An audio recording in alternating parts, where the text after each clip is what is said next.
10, 9, 8, 7, 6, 5, 4, 3, 2, 1, 0।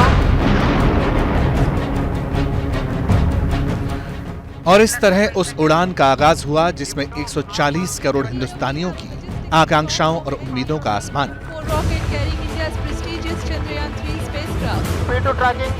दूर गगन के पार का वो संसार जिसके रहस्य इंसानी दिमाग को झंझोड़ते रहे, जिसकी कहानियां दंत कथाओं का हिस्सा रही। उसी चांद पर तिरंगा फहराने के लिए चंद्रयान 3 करोड़ों हिंदुस्तानियों की प्रार्थनाओं के साथ अपने मिशन के लिए रवाना हुआ। और यही दहाड़ है जो वैज्ञानिकों को रोमांचित करती है।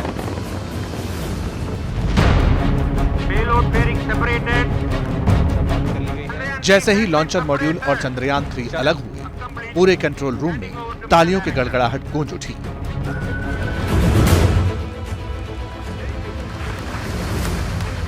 इसरो के वैज्ञानिक एक दूसरे को हाथ मिलाकर बधाई देने लगे।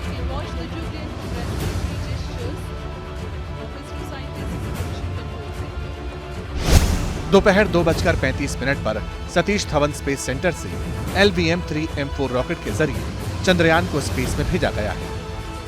16 मिनट बाद रॉकेट ने इसे पृथ्वी की ऑर्बिट में प्लेस किया। चंद्रयान 3 5 अगस्त को चंद्रमा की कक्षा में प्रवेश करेगा। 23 अगस्त को शाम 5:47 पर चंद्रयान 3 की सॉफ्ट लैंडिंग प्लान की गई है। यानी चंद्रयान को चांद की सतह तक पहुंचने में करीब 40 दिन का वक्त लगेगा। चंद्रयान 3 में लैंडर, रोवर और प्रोपल्शन मॉड्यूल है। लैंडर और रोवर चांद के साउथ पोल पर उतरेंगे और 14 दिन तक वहां एक्सपेरिमेंट करेंगे। प्रोपल्शन मॉड्यूल चंद्रमा के ऑर्बिट में रहेगा, धरती से आने वाले रेडिएशंस की स्टडी करेगा। मिशन के जरिए इसरो पता लगाएगा कि लूनर सरफेस कितनी सिस्मिक है। सॉइल और डस्ट की स्टडी भी की जाएगी। There was a failure for us. So what we decided, find out what went wrong. First step. That took almost 1 year.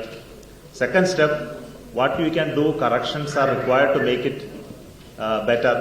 Then we looked at what more can go wrong. और कुछ भी problems है hidden रहते हैं उसमें, तो वो सब we brought out through reviews, testing, etc. Then the third year was all testing. We went on so many tests, which was not done last time. And final year was final assembly and preparation. वाकई ये एक सपने की हकीकत में तब्दील होने जैसा है। वो चांद जो दादा दादी की कहानियों का हिस्सा है, जो शायरों की शायरी का किस्सा है, जिसकी रूहानियत फिल्मी गीतों में खुलती रही है, जो रहस्यों का संसार है, उसी चांद पर फतह के लिए तीसरी बार भारत का चंद्रयान रवाना हुआ है। इस अद्भुत और अतुलनीय मौके पर पीएम नरेंद्र मोदी ने भी देश के उन वैज्ञानिकों को बधाई दी जिन्होंने हिंदुस्तानियों के ख्वाब को हकीकत में तब्दील करने के लिए दिन रात एक कर दिया। आज भारत में चंद्रयान के सफल लॉन्च पर पूरा भारत उत्साहित है। यह हमारे वैज्ञानिकों की बहुत बड़ी उपलब्धि है। लेकिन सवाल है कि इस मिशन का मेन मकसद क्या है? जवाब ऐसे समझिए। इसरो के मुताबिक चंद्रयान 3 के 3 मकसद हैं। पहला, विक्रम लैंडर को चांद की सतह पर सुरक्षित और सॉफ्ट लैंडिंग कराना। दूसरा, रोवर प्रज्ञान को चांद की सतह पर चलाकर दिखाना। और तीसरा, चांद की सतह का वैज्ञानिक परीक्षण करना। लेकिन सवाल ये उठता है कि इससे हासिल क्या होगा?